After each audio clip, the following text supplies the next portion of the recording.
Tomorrow marks 80 years since thousands of brave American sons stormed the beaches of Normandy.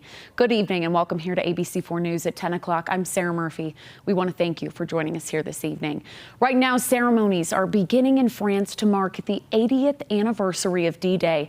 That's where we find our Brian McElhatton. He's there to show us a piece of the Normandy countryside with a very special meaning for Americans. Brian, we heard the birds chirping, a beautiful start to a big day.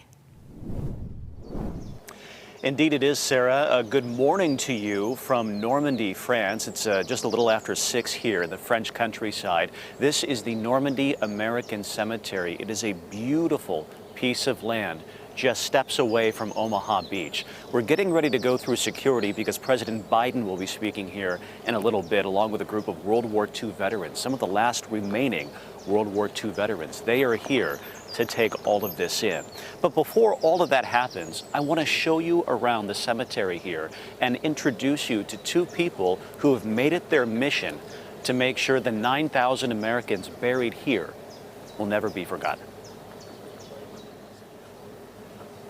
June 9th, 1944. Allied troops in Normandy have moved inland. A lot is said about the cost of war. Work not without a price in men and materiel. But if you really want to know the price, you can come here to the Normandy American Cemetery on a plateau above Omaha Beach.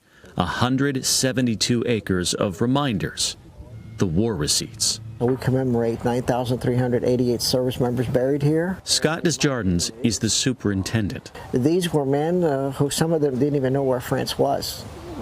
These were men who volunteered. Also, of course, some men that were drafted. When we are facing a grave, you are facing a face and a personal story. Stephanie Labrie is a guide at the cemetery and a guardian of sorts. It's important to tell their stories, to not forget, to know who they were.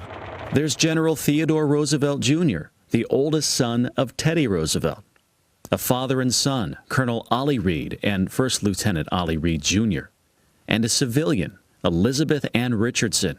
She volunteered with the American Red Cross. All of them met their fates here in France. I know it's so important for visitors to be here. 1 million visitors a year walk the grounds here, ground that used to belong to Stephanie's family. You see, her grandfather farmed this land before the war. After the invasion, the farm served as a morgue, where the caskets were stored to be sent back home or to be buried in Normandy. And after that, the French government asked them if they agreed to let their lands for the cemetery, and they accepted it. For Stephanie, every day here is personal. It's quite a place of my family here, so it's so important for me to honor and to be here. And as for Scott, who oversees this hallowed ground, his mission is personal too. My goal at the end of the day is when Americans visit and they leave a little bit prouder to be Americans. And when people from foreign lands, foreign countries visit, I hope that they leave with just a little more respect for what America does for its service members.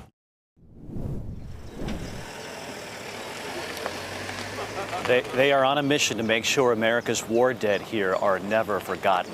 We're back here live outside the Normandy American Cemetery, where the cars are beginning to move in ahead of the big ceremony today. President Biden will be speaking. Secretary of Defense Lloyd Austin will give remarks too.